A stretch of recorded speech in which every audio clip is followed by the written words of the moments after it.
هەر کۆمەڵگایەکی تەندروست و ساخ ڕاستەوخۆ پەیوەندیدارە بە خێرزانی تەندروست و سەلامەتەوە. بەشی زانستی ئینستیتیوتی ژیار لە هەولێر پلاتفۆرمێکی تایبەتی لەژێر ناونیشانی کێشەکانی خێرزان و هۆکار و چارەسەری بۆ چەند مامۆستایەکی زانکۆ و بانخوازێک ئەنجامدا. بەپێی ئەو زانیاریانەی دادوەرێک کە لە پلاتفۆرمەکە بەشدار بوو خستنی ڕوو، تەنها لە ساڵی 2020دا 46,905 پرۆسەی هاوسەرگیری ئەنجام دراون و 7,566 دۆسێ تەلاق و جیابوونەوە تۆمار کراوە. زۆرینەی کێشەکانیش بەهۆی تۆڕە کۆمەڵایەتیەکان تۆمار کراون. داتایەکان بە شێوەیەکی گشتی تەماشا بکەین، یعنی نزیکی مەسەرەن 10,000 تا 12,000 ڕێژەی یعنی زەواج هەبووە ئەو ساڵ. تەلاقەکەش شێوەیەک هەبووە، بەڵام شەرت نییە هەمان تەلاقی وەکو باس کرا تەلاقی ئەو ڕۆژە بن، یعنی ڕێژەکە تقریبەن دەگاتە 140 ئەو نسبەیە کە مارەی بڕایە تەلاقیش هەبووە لە دادگاکانی هەرێمی کوردستان. بەڵام بە شێوەیەکی گشتی ئەوەیە کە گەنجی ئێستا کەمتر یعنی بەرەو مەسئلەی پرۆسەی زەواج دەچیتن لەبەر مەسەلەی ناحیەی ئابووری و زۆر جاریش تموحی ئەوەی هەیە کە بیستە دەرەوەی وڵات یان تموحەکانی لێرە جێبەجێ ناکرێت لۆیە بە شێوەیەک یعنی مستەقر نییە گەنجەکە لە شوێنی خۆی. ئەوانە ئەسبابن لەوەی کە بەرەو یعنی پرۆسەی زەواج کەمتر بیتن. لای خۆشیەوە پسپۆڕێکی بواری ڕاگەیاندن دەڵێت سۆشیال میدیا چەکێکی دووسەرە بە هۆکاری ڕۆشنبیر نەبوونی بەکارهێنەرانی هاوڵاتیان تووشی زۆرترین کێشە دەبنەوە و بەشێکی زۆر کەم لێی سوودمەند دەبن.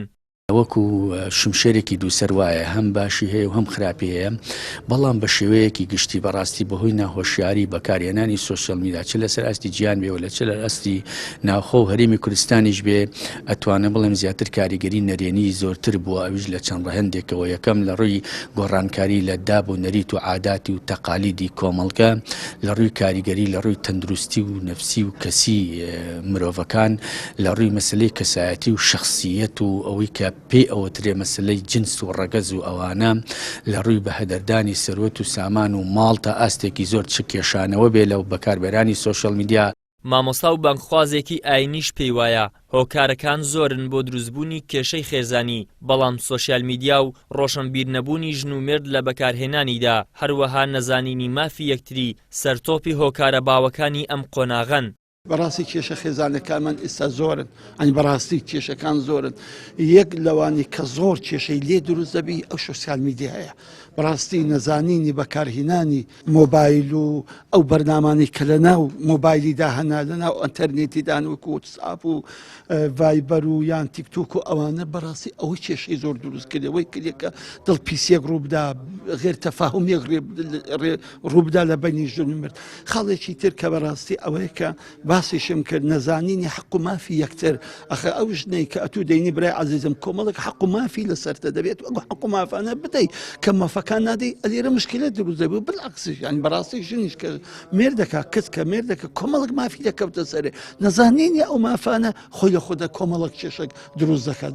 تەنها لە شارەکانی هەرێمی کوردستاندا لە ساڵی 2014 بەر لە دروستبوونی قەیرانی دارایی 50,824 پرۆسەی هاوسەرگیری پێکێنراون و لە ساڵی 2020دا دوای چەندین کێشە و قەیران کە تووشی هەرێمی کوردستان بووە 46,095 پرۆسەی هاوسەرگیری ئەنجام دراون. بەم ڕێژەیەش ئەوەمان بۆ دەسەلمێنرێت کە 4,729 پرۆسەی هاوسەرگیری کەمیان کردووە. لە ساڵی 2014دا 8,777 کەیسی تەلاق هەبووە و لە ساڵی 2020دا 7,566 پرۆسەی تەلاق و جیابوونەوە تۆمار کراوە. ئیدریس محەممەد، کەناڵی ئاسمانی پەیام، هەولێر.